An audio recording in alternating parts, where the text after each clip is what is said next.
Hey everyone, it's Alexander Robinson. Welcome to the channel, and this is my review for Transformers 1, which is directed by Josh Cooley and is the first animated Transformers movie we've gotten since 1986's Transformers the movie. Oh, I'm sorry, The Transformers, the movie. Gotta put that first "the" in front of Transformers.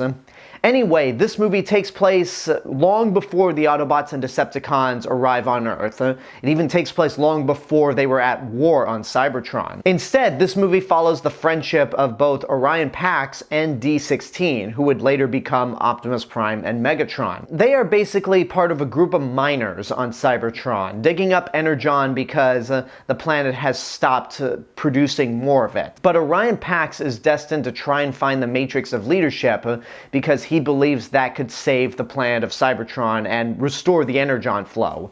So along with D-16, he's accompanied by another bot, B-127, aka Bumblebee, and Elita 1, as they go on a journey to try and find the Matrix of Leadership, while also stumbling upon some terrible dark secrets to Cybertron's past. Before I continue, if you like this video and you want to see more reviews like this in the future, you can go ahead and subscribe to the channel, and also make sure to hit that bell button to get a notification when a new video comes out. Anyway, let's continue with the review. So when I first heard about this movie, it was sometime last year, and when I read that it was going to be taking place on Cybertron and exploring the days prior to the Civil War, the first thing that ran through my mind was War for Cybertron and Fall of Cybertron, the two High Moon video games, which I adore. In fact, I just booted up my Xbox 360 a couple days ago and started replaying Fall of Cybertron. It still kicks a ton of ass. And then when the first trailer came out, I thought, what the hell is this? This looks like some generic animated movie that it looks awful. So foolish me to think that we'd be getting a feature film version of the High Moon games. But then a couple of critics that I know got to see the movie early and have been singing its praises. So I'm like, no way. There's no way that this is that good. So now that I've seen the movie, and I can confirm that it is in fact that good, it is undoubtedly the best Transformers movie we have out there. Which, considering the ratio of good and bad Transformers movies, that wasn't really hard to do. Though I gotta admit that the first act of the movie felt kinda generic. It followed some similar story beats about characters trying to rise up and prove that they're more than what they're told they are.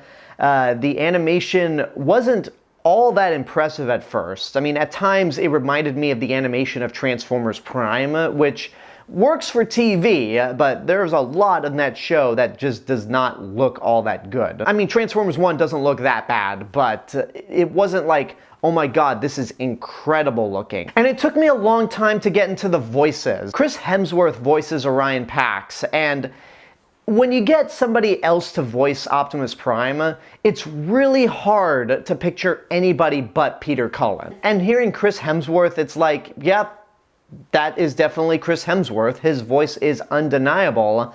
But as the movie went on, I felt like he felt more comfortable in the role of Orion Pax, aka Optimus Prime, and I bought him in the role. Same thing goes for Tyree Henry. I didn't think for a second that he would work as Megatron, but again, the further the movie goes along, the more he fits into that role. And when you see the story of how these two characters are great friends and they have a falling out, it honestly makes it believable. And that first act didn't really do that much for me. The second act is when things really got going, and the third act is even better. Like, it has a spectacular third act for a Transformers movie. And there are certain points of this movie where it could get pretty dark. I'm not saying like it's overwhelmingly dark, but it goes places that I didn't think a movie like this would go, and it gave me those feelings of War for Cybertron and Fall of Cybertron. And as the movie continued on, I was more impressed with the animation. We get a more detailed and developed look at Cybertron, which is something that we never really got.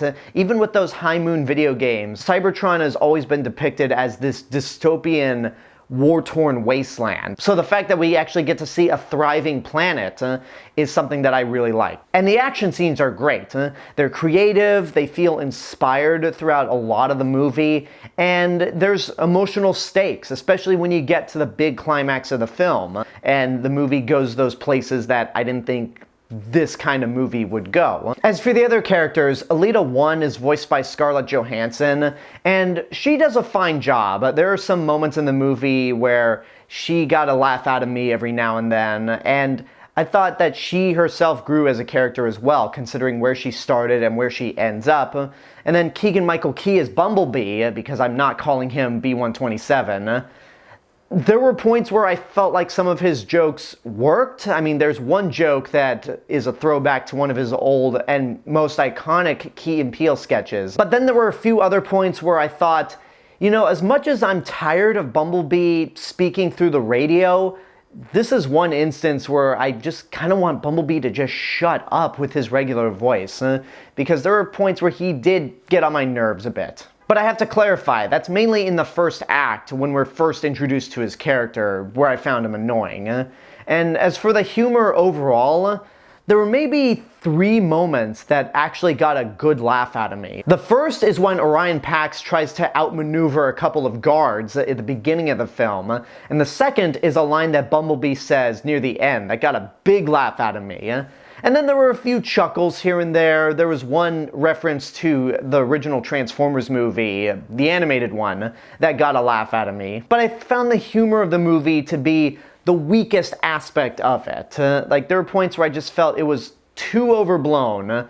It didn't really work for me. And also, there is a twist in the movie that you can see coming a mile away just at the mere introduction of one specific character. But that's all I'm gonna say in terms of the negatives of the movie. Overall, I was surprised by this film. Going into it, I thought it would be complete garbage, especially considering that Rise of the Beasts has not aged well for me. I know I gave that movie a positive review, and I still like it better than all the Michael Bay directed Transformers movies, but it just feels so uninspired and generic, and just not all that impressive. This movie is everything that Rise of the Beasts is not. It's creative, it feels inspired, it has real stakes, and some really fleshed out character moments that lead us into the Transformers era that I love. I won't say it's a masterpiece per se, but I will say that it is worth seeing in your lifetime. I will say it right now, this is the Transformers movie you've been waiting for.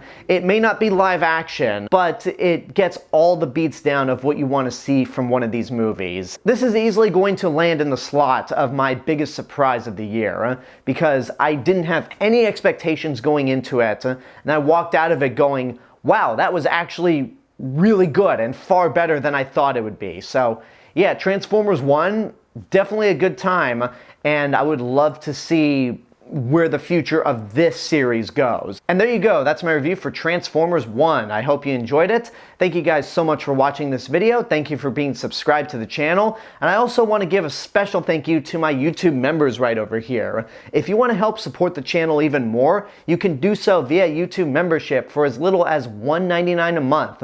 Not only do you get early access to all of my videos, but you get exclusive access to videos that nobody else gets to see, which includes my top 5 favorite series. So I hope you consider joining as a YouTube member in the future.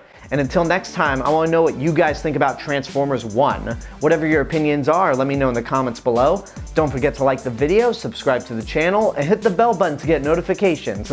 If you want to follow me elsewhere on the internet, you can find me on Facebook, Instagram, Letterboxd, Threads, and my theme park and travel channel right here on YouTube. I'll see you guys in the next video, but until then, have a good day and take care of yourselves.